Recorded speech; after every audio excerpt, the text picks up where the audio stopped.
ملت ٹائمز میں خوش آمدید۔ بابری مسجد ملکیت مقدمہ اور رام جنم بھومی تنازع کی سنوائی کا سپریم کورٹ میں آج 28واں دن تھا۔ کیا کچھ ہوا کورٹ روم میں، آئیے سناتے ہیں آپ کو پوری تفصیل۔ آج مقدمہ کی کارروائی کچھ تاخیر سے شروع ہوئی اور صرف 1 گھنٹے تک بحث ہوئی۔ سب سے پہلے آل انڈیا مسلم پرسنل لا بورڈ اور جمعیت علماء ہند کے وکیل سینئر ایڈوکیٹ ڈاکٹر راجو دھون نے بحث کی شروعات کی اور کہا کہ مسجد کے باہری دروازے اور امام صاحب کے ممبر پر جو کتبے نقش تھے ان کو پڑھ کر سنایا۔ اس پر ججز نے کہا ان کتبوں کو 3 الگ الگ عہد میں الگ الگ زمانے میں لوگوں نے پڑھا اور ہر ایک میں مسجد کی تعمیر کی الگ الگ تاریخ بتائی۔ اسی بنیاد پر الہ آباد ہائی کورٹ نے اس پر بھروسہ نہیں کیا۔ اس پر ڈاکٹر دھون نے کہا یہ ان کتبوں کی غلطی نہیں ہے بلکہ پڑھنے والوں کی غلطی ہے۔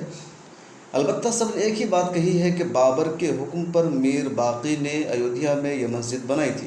اس بات پر تینوں میں سے کسی میں کوئی اختلاف نہیں ہے۔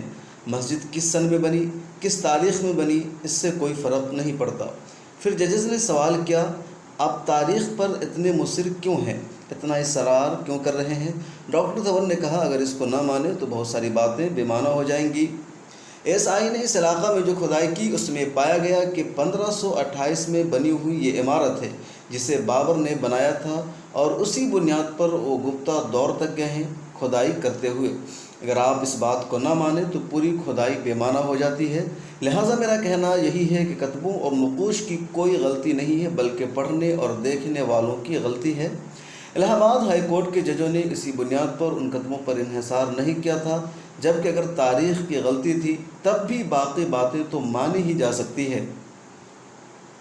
ڈاکٹر راجو دھون نے مزید کہا اسی طرح اس کی تاریخ نکالنے کے لیے جو الفاظ استعمال کیے گئے ہیں وہ ہیں بود خیر باقی۔ اگر اس میں سے بود ہٹا دیا جائے تو جو عدد بنتے ہیں وہ ہوتے ہیں 923 ہجری۔ اگر ہم بود کے 2 لفظوں کو چھوڑ کر خیر میں سے ایک لفظ کو نہ پڑھیں تو 930 ہجری رہ جائے گا، اور اگر سب کو پورا پڑھا جائے تو پھر یہ 935 ہجری بنتا ہے جو صحیح تاریخ ہے۔ لہٰذا پڑھنے والوں کی غلطی کو بنیاد نہیں بنایا جا سکتا۔ جو نقش ہے وہاں پر وہ صحیح ہے اور اس میں کوئی اختلاف نہیں ہے۔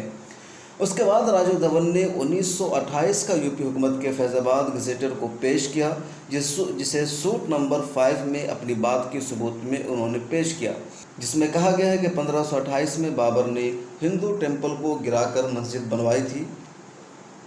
ڈاکٹر راجو دھون نے کہا اس سے یہ بات صاف ثابت ہو جاتی ہے کہ بابر کے حکم سے مسجد بنی تھی اور 1528 میں ہی مسجد بنی تھی۔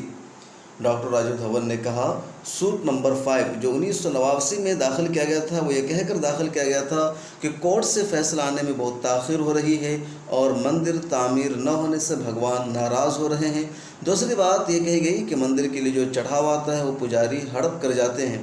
اس دعوے کو پڑھ کر سنانے کے بعد مسلمانوں کے وکیل ڈاکٹر راجو دھون نے کہا یہ سوٹ وشو ہندو پریشد اور RSS نے داخل کیا ہے تاکہ مندر کے معاملات کو اپنے ہاتھ میں لے لیں، اور ان کی نظر اس پیسے پر بھی ہے جو چڑھاوے کی شکل میں میک شفٹ ٹیمپل کو آتا ہے۔ آج کی کارروائی یہیں پر ختم ہو گئی۔ اب اگلی بحث پیر کو شروع ہوگی۔ ملت ٹائمز سے آپ بنے رہیں۔ بابری مسجد معاملے سے جڑی ہر اپڈیٹ ہم آپ تک پہنچاتے رہیں گے۔